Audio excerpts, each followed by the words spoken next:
When you log in, you will see any number of videos and articles describing how somebody has given up drinking for a specific amount of time and all of the myriad benefits that has attached to their life. Today, I am going to convince you, hopefully, I am at least going to argue for the benefits of drinking booze. Now, the first question on your mind is, why are you wearing your glasses inside, you freak? Completely understand. Thanks to the nearly 350 of you who have already subscribed to this channel, I can't go anywhere. Can't go anywhere, guys. The paparazzi are out in force. And so, you know, I gotta cover up my eyes because they're just around every bush and corner and building. It's like Britney Spears in the late 90s. So unless you want me to attack these paparazzi with an umbrella and shave my head, the glasses are gonna be a thing. Now, the real reason I'm wearing them is because I caught a wayward elbow in jiu-jitsu, and that put a bit of a, what side of my face? That put a bit of a shiner, and that might be distracting. How you at? Oh, it's cool. Damn! Put your glasses back on. So, paparazzi, slow your roll, also took one to the eye. Now, if you want to quit drinking, and you find that it is something that you can't handle, I'm not here to tell anyone what to do. What I am going to give you is perhaps a contrarian view of alcohol, what it is, and why we consume it, at least from my perspective, and what makes it okay. Now, there's this idea that the alcohol itself is the problem, right? You hear this a lot. There's an old Chris Rock joke that I really like from one of his bits. He says, crack is destroying the ghetto. As if everybody in the ghetto had swimming pools and yachts, and crack came along and just took all that shit away. That's not what happened, right? Same thing with alcohol. Now, if you have a propensity to not be able to handle the alcohol, that's completely understandable, and creating those boundaries for yourself is an admirable thing. I'm not gonna try to talk you out of that. Totally understand. However, I think there are a few factors that we can control that will help us enjoy the process a little bit more and kind of get more out of our alcohol, if that makes sense. I'm also not going to argue that there are health benefits to alcohol. I think that's been largely debunked. I'm not here to make that argument. It's a trade-off, okay?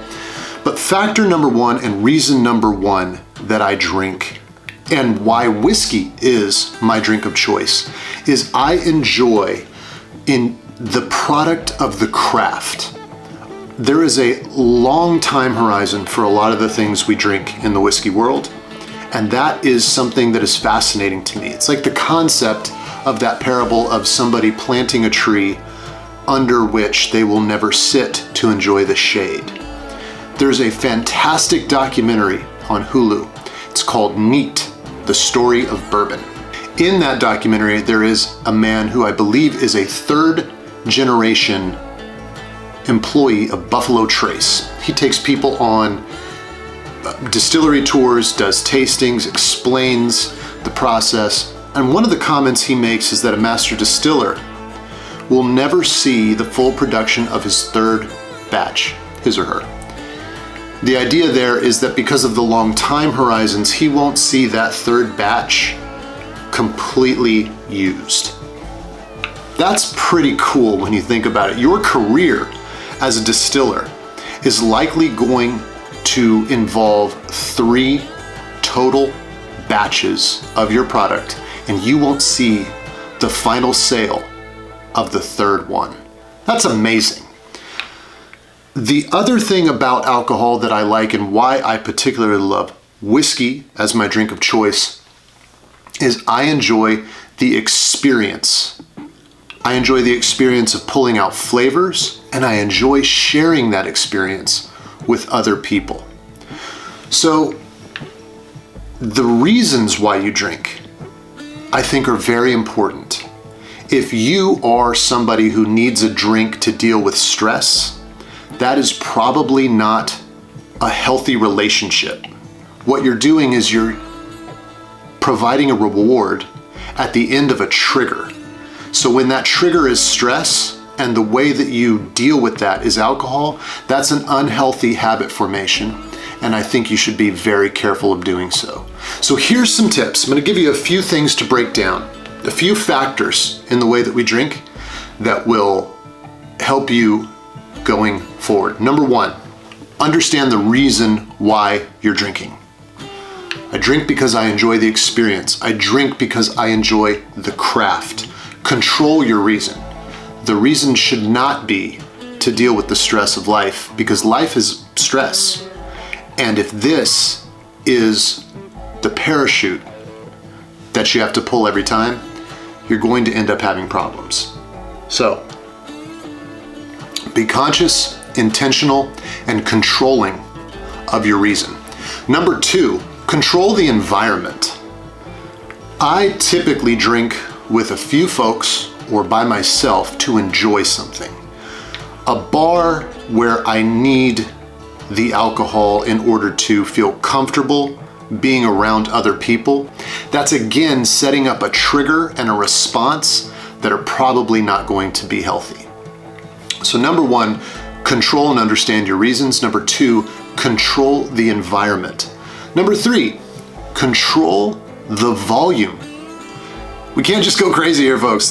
I'm drinking a whiskey today. I'm drinking Redbreast. It's one of my very favorite Irishes. It's one of the best Irishes there is. And it's enjoyable to the point where I could easily go too far. I have to set boundaries for myself so that I control the volume of the booze. Very important. So if number three is control the volume, number four is to control the frequency.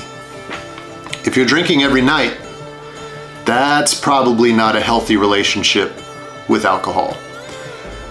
If you don't structure in for yourself periods where you don't drink, that's also probably not healthy. The guys at Whiskey Vault and the Whiskey Tribe, they have this thing that they do every so often called Dry Week. I think this is a great idea.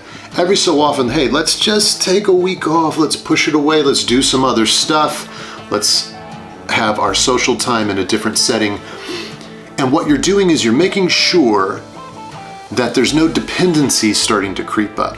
You're being conscious about the frequency of your intake so that you can be observant of your mind and observant of any pull that you might feel towards the alcohol. I think that's also very, very important. Finally, I think you should control the company with whom you drink your alcohol. Drink with people with whom you want to create some memories. Drink something nice. Don't drink just to drink. Drink to have something to experience together that you'll remember. Something unique. Don't just reach for the bottom shelf. There's nothing wrong with that sometimes, but reach for something nice and create a memory with somebody. Share it with somebody. Share your passion for the craft of whiskey with somebody. I think that's also super important. If you are a person who should not drink, then you should not drink. And I support you going forward in your quest to get that out of your system and to live a productive life. If you're somebody who finds yourself on the border, you should probably err to the side of not drinking unless you can start controlling consciously these 5 factors that I've given for you today. I don't think that alcohol itself is a demon that needs to be exorcised. I think the abuse of it is. That's the video for today. Bit of a whiskey rant, I'm well aware. Also wearing glasses, I'm sure this made this super weird, but like I said, this eye is not looking good right now. Until next time, friends, to good friends, good spirits, and good reasons for doing it. We'll see you on the next one.